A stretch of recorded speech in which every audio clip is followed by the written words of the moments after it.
what is the relationship between your inner faculties, your thoughts and your feelings, and your exterior behaviors? They are related, but also they could be very different.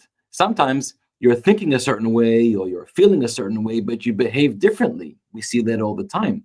And that's something, in fact, that is discouraged by the Torah. The Torah wants to have a level of genuineness by a person where we say, Piv v'libo shavin, your mouth and your heart should be equal with each other. In other words, your behaviors, your outward expressions should be expressing and indicative of what you're feeling inside. That would be something very genuine. When you're feeling one way but behaving a different way, that's considered to be a disingenuous behavior. So they could be two different worlds, and they could be in two different, very different places, but we're encouraged to have them in sync with each other, which is why we explained the importance of the emotional attachment and the emotional motivation behind doing all good things and doing a mitzvah. So the Alter Rebbe said that a true mitzvah, the true performance of a deed, is when it's inspired and motivated by a feeling, by an emotional connection. Now, it's very easy to tell if somebody's doing something and in their behavior or in their words, they are motivated and fueled by emotions. So there's a level of excitement, of passion, of enthusiasm, of intention that is going into what they're doing, versus if somebody's just doing something, but it's not being inspired by an emotional attachment, you can tell that it's like dry and robotic or very external, very superficial. It's, if we could say, as the sages in fact compare it to, like a dead deed, a dead action, a dead body. It's lifeless. A body without a soul is an action without a kavanah, without an intention, without a feeling. So even for the Benoni is somebody who masters their behaviors, but doesn't have mastery over their emotions and inner world. Nonetheless, they're encouraged and they're able to, at various times, to create a highly charged internal emotional arousal.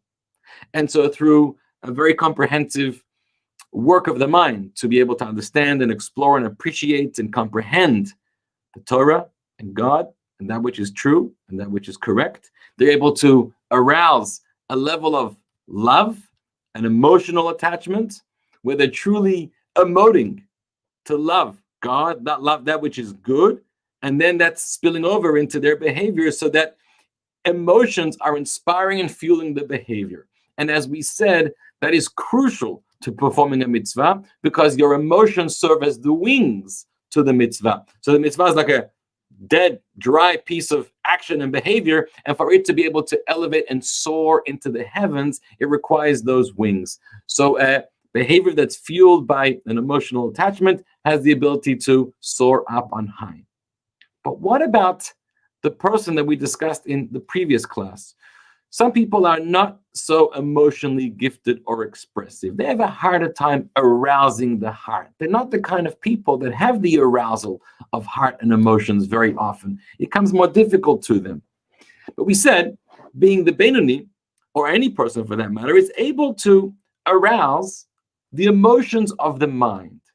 We explained that there's a level of hidden emotions, not revealed emotions, that take place more in the mind, in the realm of intellect, and not in the heart.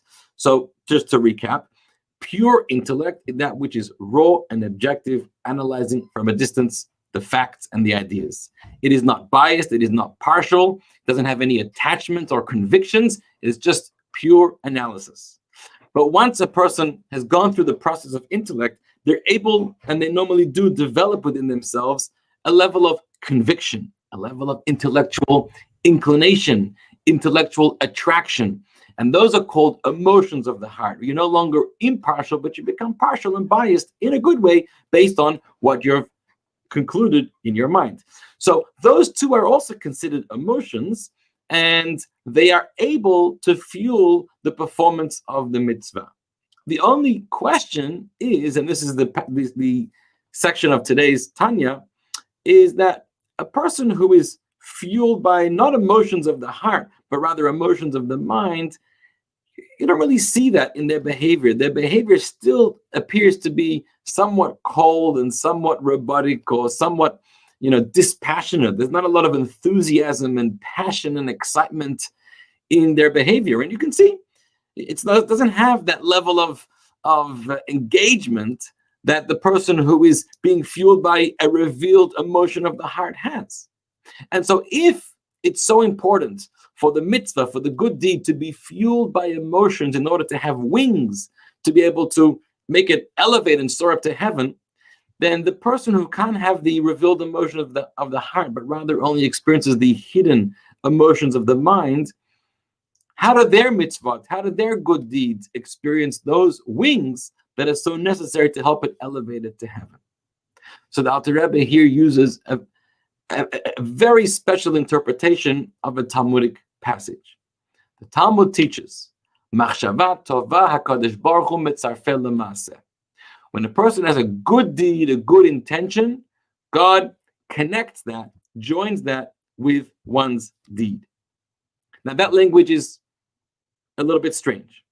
Normally what it means is when you had intention to do something good, however, for some reason you were unable to actually do it, God says, I consider it as if you've done it. You had the right intentions, you had the right goals, you were planning on it, it didn't work out, so I will consider it done, even though it wasn't done.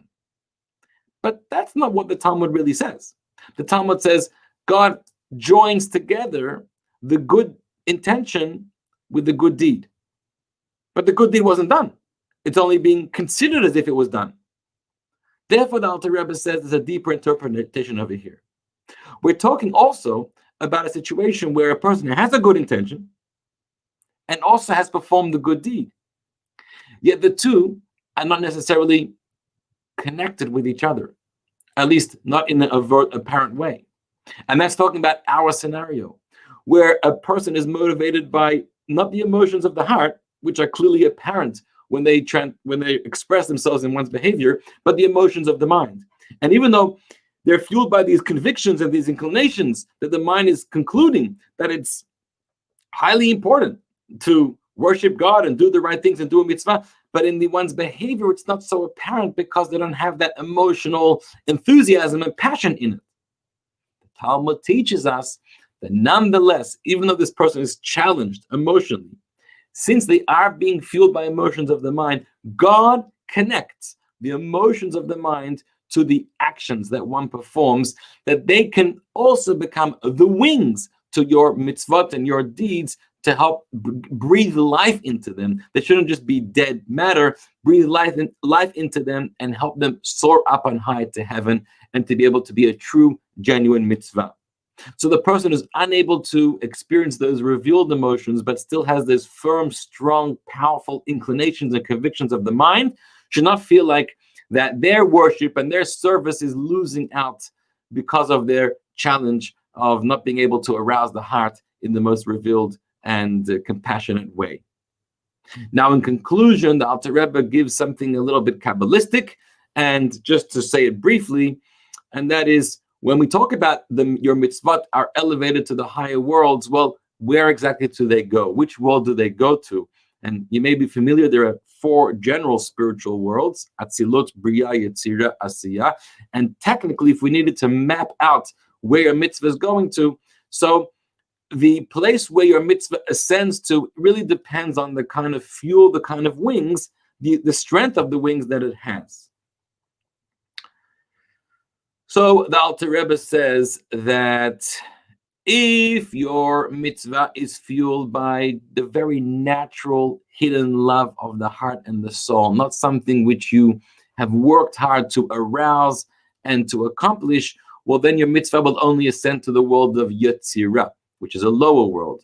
But if you're able to develop and work on mastering your mind and heart and develop those important emotions that are supposed to fuel the mitzvah, even if they're just still emotions of the mind but not emotions of the heart, then they in fact ascend to the world of Bria, which is a higher world. The world of Bria is normally known as the world of intellect, versus the world of Yitzirah is just the world of emotions.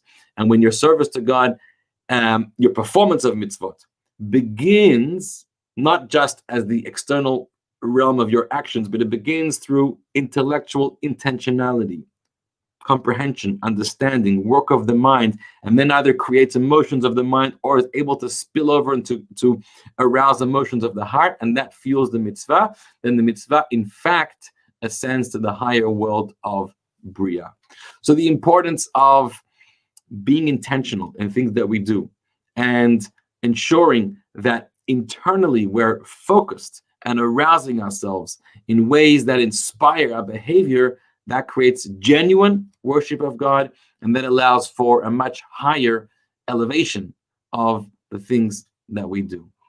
God bless you. Shavua Tov. Have a wonderful day.